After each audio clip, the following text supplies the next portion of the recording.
Good morning from Texas, everyone. Hope you all are having a great Sunday. For those of you who've been following along, you know that we are in John chapter 16 of the New Testament. Covers 33 verses and continues the topic from yesterday of the coming rejection. The next part I really like. We actually cover this in church this morning, the work of the Holy Spirit, who you'll see later is referred to as the Helper in verse 7. Then sorrow will turn to joy, and Jesus Christ has overcome the world. As always, if you don't have a Bible, remember you can go to Bible.com or the YouVersion app on your phone. You can download that. Both are free. We'll be reading out of the New King James Version, and as you can see, today has quite a bit of red, so maybe it's something we should listen to, right? Alright, here we go. But when the Helper comes, whom I shall send you from the Father, the Spirit of truth who proceeds from the Father, he will testify of me, and you will also bear witness, because you have been with me from the beginning. These things I have spoken to you, that you should not be made to stumble. They will put you out of the synagogues. Yes, the time is coming, that whoever kills you will think he offers God service. And these things they will do to you, because they have not known the Father, nor me. But these things I have told you, that when the time comes, you may remember that I told you of them.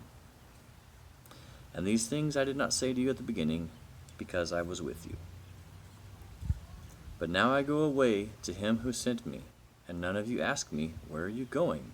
Because I have said these things to you, sorrow has filled your heart. Nevertheless, I tell you the truth. It is to your advantage that I go away. For if I do not go away, the Helper, or the Holy Spirit, will not come to you. But if I depart, I will send him to you. And when he has come, he will convict the world of sin, and of righteousness, and of judgment. Of sin, because they do not believe in me. Of righteousness, because I go to my Father, and you see me no more. Of judgment, because the ruler of this world is judged. I still have many things to say to you, but you cannot bear them now. However, when he, the Spirit of truth, has come, he will guide you in all truth.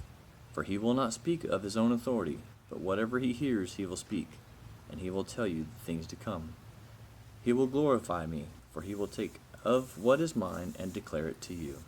All the things that the Father has are mine. Therefore I said that he will take of mine and declare it to you.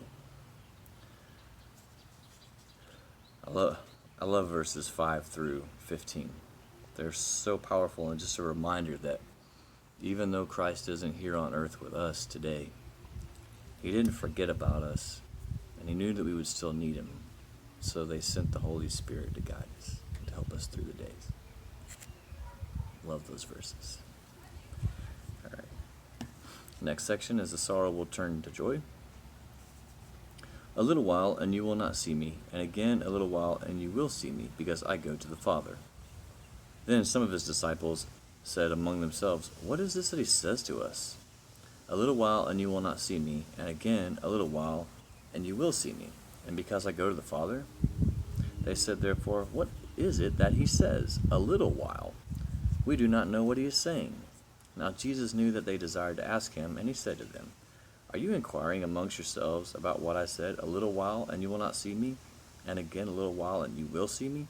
Most assuredly I say to you, that you will weep and lament, but the world will rejoice, and you will be sorrowful, but your sorrow will be turned into joy. A woman, when she is in labor, has sorrow because her hour has come, but as soon as she has given birth to the child, she no longer remembers the anguish, for joy that a human being has been born into the world. Therefore you now have sorrow, but I will see you again, and your heart will rejoice, and your joy no one will take from you. And in that day you will ask me nothing. Most assuredly I say to you, whatever you ask in the Father, in my name he will give you. Until now you have asked nothing in my name. Ask, and you will receive, that your joy may be full. The last section, Jesus Christ has overcome the world. These things I have spoken to you in figurative language, but the time is coming when I will no longer speak to you in figurative language, but I will tell you plainly about the Father. In that day you will ask in my name, and I do not say to you that I shall pray the Father for you, for the Father himself loves you, because you have loved me, and have believed that I came from God. I came forth from the Father, and have come into the world. Again I leave the world and go to the Father. His disciples said to him, See now, you are speaking plainly, and you are using no figure of speech. Now we are sure that you know all things, and you have no need that anyone should question you. By this we believe that you came forth from God. Jesus answered them, Do you now believe? Indeed the hour is coming, yes, has now come, that you will be scattered, each to his own, and will leave me alone. And yet I am not alone, because the Father is with me. These things I have spoken to you, that in me you may have peace. In the world you will have tribulation, but be of good cheer. I have overcome the world. That concludes our reading in the book of John. Next will be chapter 17, where majority of it is Jesus praying for himself, praying for his disciples, and praying for all of us believers. Wow. 3 sections. Chapter 17 is all about Jesus praying. And he even thought of you. Thanks so much for listening to me. Hope you all enjoyed it. Hope you enjoy your Sunday, the rest of your weekend. Thanks so much. God bless.